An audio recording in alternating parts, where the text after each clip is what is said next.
क्या विनाशकारी होगा कलयुग का अंत।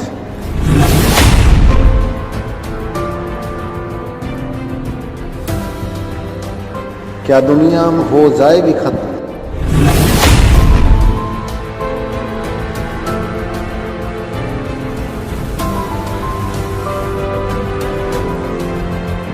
क्या सच में धरती पर होगी प्रलय।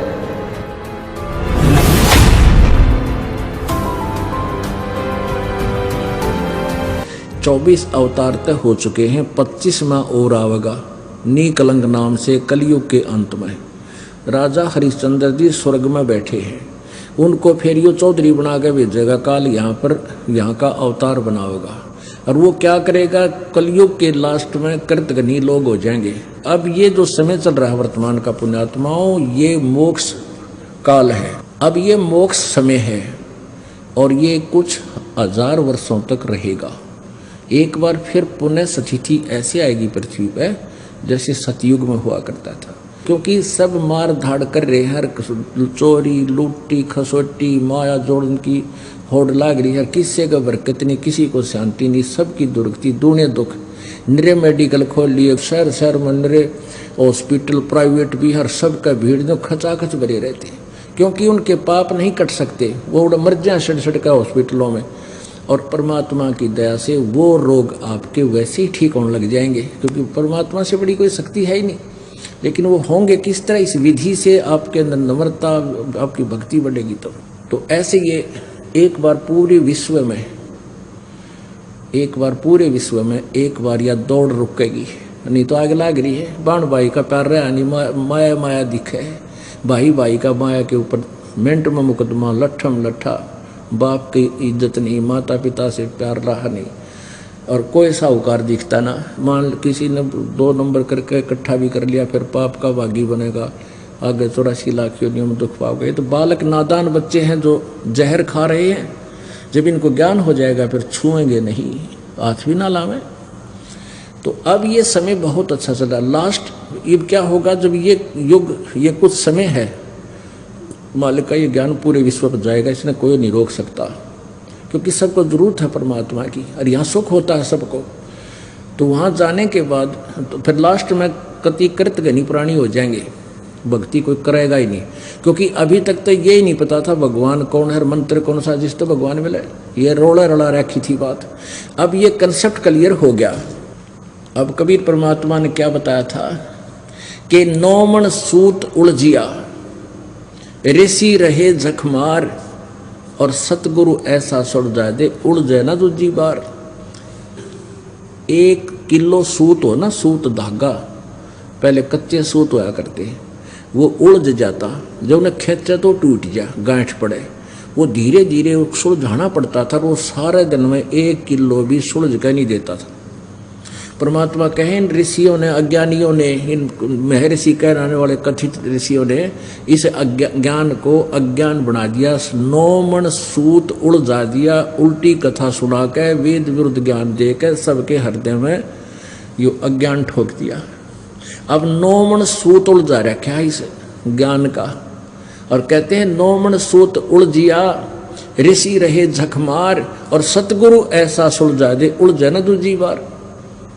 अब यो ऐसा सूत सुलझा दिया गया है, ये तत्व ज्ञान रूपी एक ऐसा रोशनी दे दी है, ये सारा सूत सुलझा कर तय करके रख दिया। अब ये उड़ जाएगा, इस कलयुग में नहीं उड़जेगा यो ज्ञान, जिसने भक्ति चाहिए।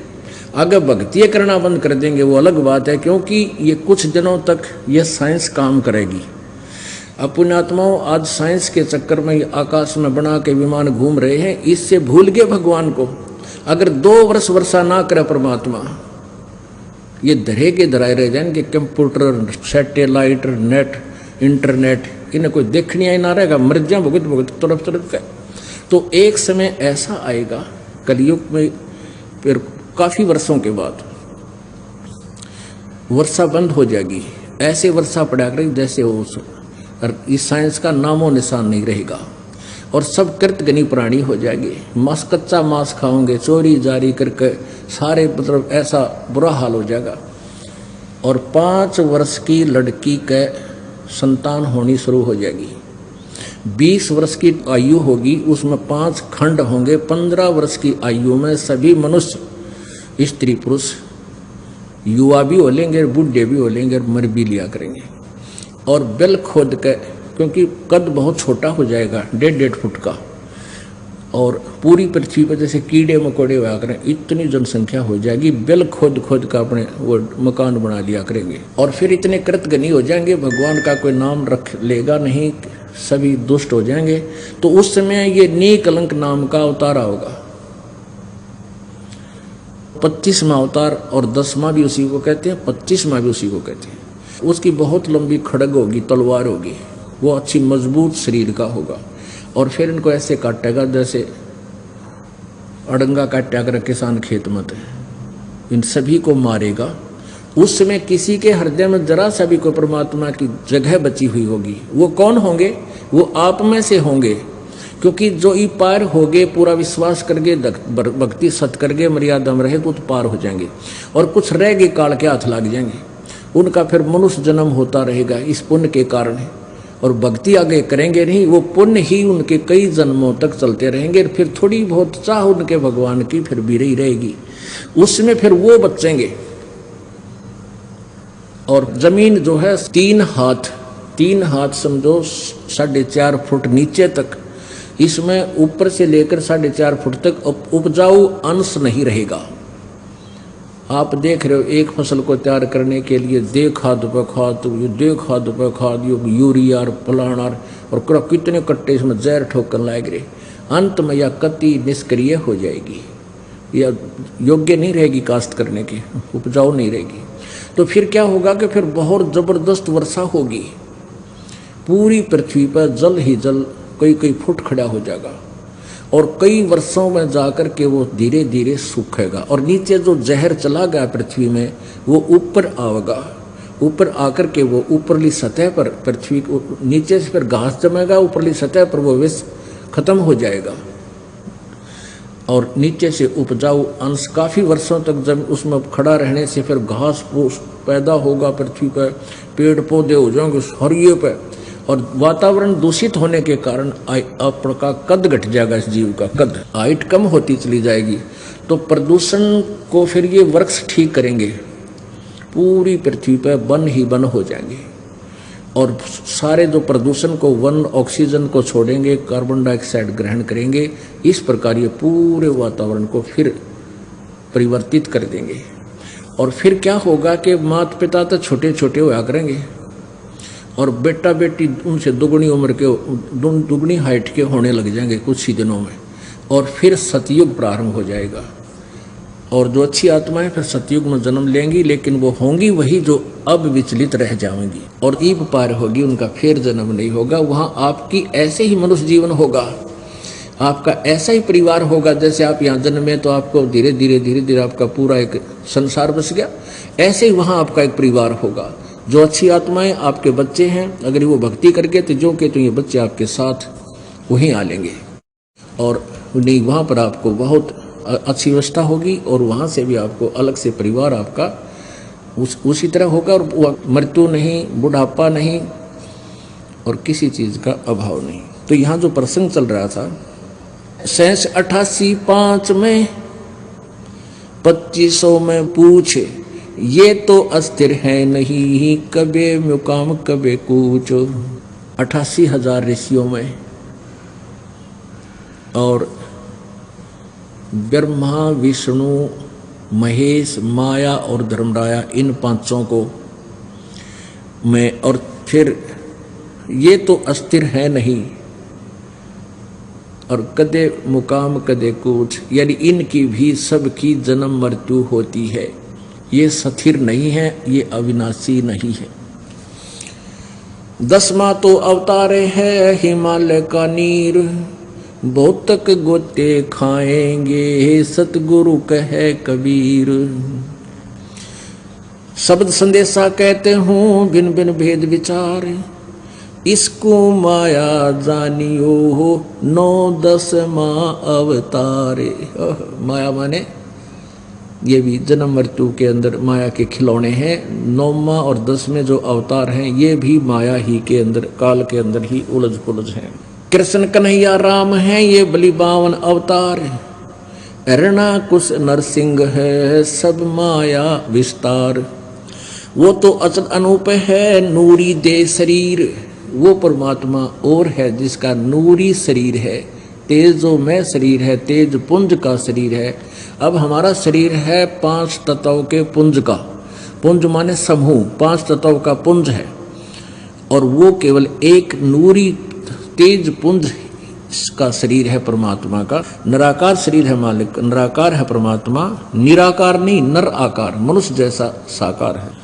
धरता को करता कहें बड़ा अंदेशा मोहे, पारस पद भेंटा नहीं जिसको कहिए लोए।